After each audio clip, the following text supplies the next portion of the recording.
the Interruption, but I'm Frank Isola. And of course, they brought me on to PTI today as the host with the most soccer knowledge.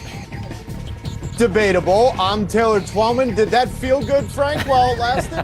Did it feel good? It actually did. To be honest with you, it actually did. Did it? You know, I actually was on Maryland for a minute, and you technically broke all my scoring records. Technically. All two of them? When you scored your first goal, you broke my record. Welcome to PTI, everyone. Mike and Tony are off on a kite sailing adventure, so I'm thrilled to be joined in his co-hosting debut. How about that? By the lead MLS analyst for Apple TV, Mr. Taylor Twellman. Yeah! Look at that. He brought his own cheering section. A lot of Maryland people in this studio today. A lot of Maryland people, buddy. All right, let's start with the U.S. men's soccer team squaring off with Australia in a game that just ended.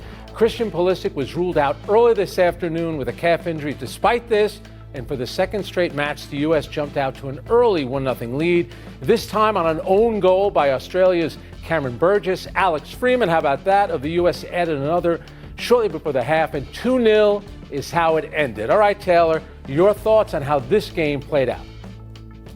Let's start with Christian Pulisic and the injury first, Frank. Yep. I raised this yesterday that if he can't train for a full 24 hours before the game, you don't want to risk it because you gave yourself a little bit of headroom by taking care of Paraguay in the fashion that they did. So the fact that he wasn't ready, no problem, sit him. Now, I always believed that the United States could beat Australia without him. Quite frankly, they already did this in October of 25 when they beat Australia 2-1 in a friendly. Now, a little caveat to this was, would Pochettino play two center forwards? Would he play one? Would he play an extra midfielder? He went with Ricardo Pepi up front. Brilliant move.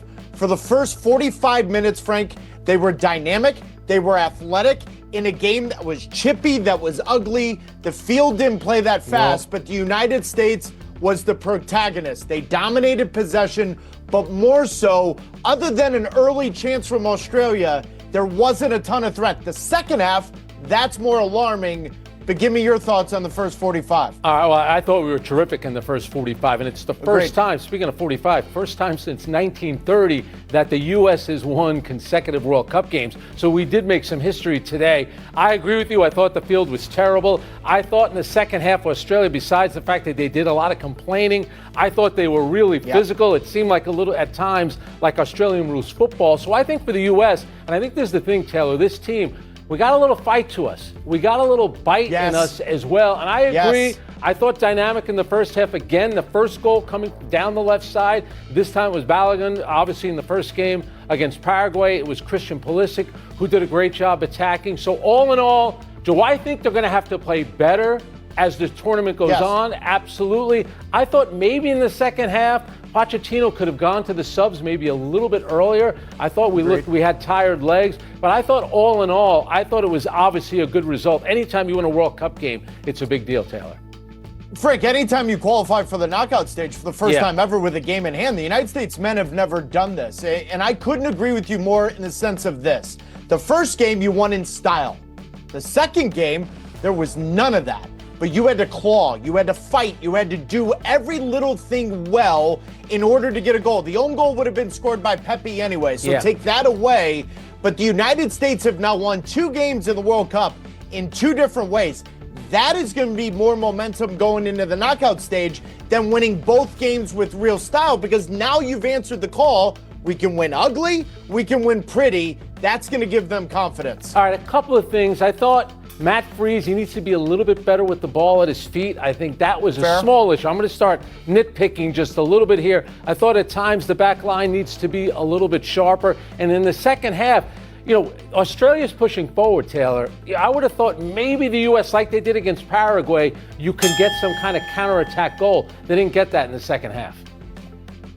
Yeah, I agree with you, especially second half. But Pochettino could have changed that with some subs. I want to spin this forward. Less about what happened this afternoon, because now the conversation starts. Where do you go from here? Frank, what would you do, depending on the result tonight from Turkey, with the next lineup and what that result needs? All right. Obviously, the big question is going to be Christian Pulisic. And we don't know if he's going to be available for the next game. All you need to know is when Alex Freeman scored his first goal, and there was a bit of a delay because it got reviewed by VAR, so it was a late celebration, and everyone from the bench ran to the other end of the field and celebrated with Freeman. Guess who was one of those players jumping up and down? Was Christian Pulisic. So that was actually a good sign, I think, for me. But now you're in a position. And Turkey is going to be the best team that they've played in this group so far. They played really well against Australia. They were a bit unlucky. They controlled possession. If the U.S. can if you win the group, and you know this, now with the added teams in the tournament, they're going to have a very favorable round of 32 opponent. It's starting to set up really well for the U.S. in terms of who they can play. This right now, when you look at it, there's a chance they could get Bosnia, perhaps, in the round of 32. But I think the question for you would be, what about all the guys with yellow cards? That's a factor now going into that final group stage game. Tonight against Paraguay, if Turkey loses or draws, the United States win the group. I'm resting Christian Pulisic, and I'm sitting any player on a yellow card because the second yellow accumulation would actually suspend them in the knockout stage. You also brought up the most important part to this. It's not a 32-team tournament. It's 48 teams. And when the United States win the group, that now means they play a third-place team in the knockout stage. And when you win that, which would be only the second knockout stage game that men have ever won since 1990, then it gives you real momentum. Frank, don't risk it. You don't even, if you win the group before the Turkey game, I wouldn't even touch Christian Pulisic. I wouldn't touch Tyler Adams, Chris Richards, anyone on the yellow. There's no reason to. Set yourself up to have the best run you've ever had, and sometimes you got to lose the battle to win the war. I want to ask you about Pulisic, but one thing about Tyler Adams, and these are the kind of games, and you've seen this with him over the years, whether in the MLS or over in England, when it gets really physical, sometimes Tyler Adams could lose his head a little bit. I like the fact that he was able to avoid a yellow card in this game. But if Pulisic is healthy, why not play him? Isn't there something about catching a rhythm, or you think, you know what? That's if they've already clinched first place in the group. If they've already clinched, you're Frank, not playing I'm not him touching regardless. any of it. I'm allowing him to be fully fit for whoever it is, because then you got the third place team of whoever group that is, and then you've got yourself into the round of 16. I'm not touching Pulisic or anyone on a yellow. I don't care. Now, they have to be available, because obviously you need players available if injuries come and subs happen in the second half. But there's no reason to touch Richards or Adams on a yellow, and quite frankly, allow Christian Pulisic an extra week to get ready. Where has your prediction of the U.S. changed at all after the first two results? No. So what are you thinking? No, it's been quarterfinals or bust. I'm not changing it. I agree with you. I think that would be a great result. But guess what? If things break right for them, who knows? Maybe they can land in the semifinals. All right, let's move now to the second round of the U.S. Open, ongoing at Shinnecock out on the east end of Long Island. Wyndham Clark finished his first round this morning at -6 and then shot a 69 in the second round to take the clubhouse lead at -7. Matt Fitzpatrick and Xander Schauffele are at -3, and Colin Morikawa shot a 65 to get to -2. Taylor, what stands out to you about today's play? The tournament setup. U.S. Open is golf's toughest test. It's built around punishment. The winner who always prevails makes the fewest mistakes in the 4 rounds. And I'm going to give you a nugget, because yesterday it caught me off guard. Jon Rahm shot the first bogey-free round in a U.S. Open at Shinnecock in the last 753 rounds played there. That tells you, and listen, Wyndham Clark, the fact that he's 7 under through 2 rounds, nobody expected this. I feel like, Frank, I'm watching the Open Championship, which is a completely different test. That's one built about creativity, ingenuity, inventing solutions to the holes. It's not about survival. And I'm not saying I want 2004 back, where Billy Mayfair has a 12-foot putt, he misses, now he's got a 15-yard bunker shot. That's not what I'm talking about. But the way this course has been set up, this is not Shinnecock Hills. I've played it 5 times. Frank, the 5 times I've played it is harder than these guys are playing it right now. I say that a little precariously, but my point is, no, the winner should be 1 under. That's what Shinnecock is. This is not the Open Championship. I've been disappointed by it. All right, so were you on the golf team at Maryland as well as the soccer team? You seem to know. I was not. All right, so a couple of things about the course. They thought yesterday they were going to get bad weather. So the course was easy. They thought it would be hard. It was easy. And then today, there was a lot more wind, so the course played a little bit harder today. By the way, Rahm, 78, he shot today. And I like the fact that you mentioned wind. And Morikawa and Schauffele shot 65, 66 today. Yeah. So the course couldn't have been that difficult today. But are you happy with Wyndham Clark? Because the last time he didn't miss the cut last year at Oakmont, he destroyed the locker. And they basically, Yeah, well, he just threw his bag at me. No, seriously, Wyndham Clark. He still, by the way, Frank, he still hasn't really addressed it, has he? No.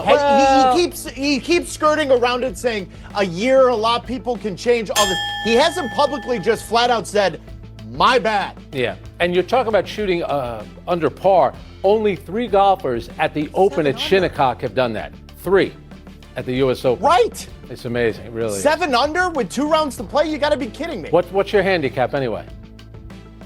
Don't worry about it. This is the public show. Everybody can find it. It's a plus 2.6. Can we go on? I didn't ask for your grade point average. I asked for your handicap. Let's take a break. But coming up, the same.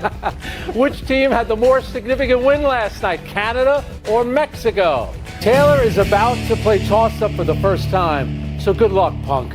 What's first? Toss-up. Who had the more significant win last night, Canada or Mexico? All right, I'm going to tell you what I like about Canada really quick, because this kind of applies to you and kind of to me. They have a bunch of college soccer players on that team, American college soccer players. I like that about them. You know, St. John's, Wake Forest, Akron. But I'm going to stick with Mexico for this reason. They haven't played well. They did beat South Korea last night, which is a good team. Got a little bit lucky. Fair. And now you know this, Taylor. They could play, if they round of 32 game, in Mexico, yes. If they win a round of 16 game in Mexico. So the crowd hasn't been happy.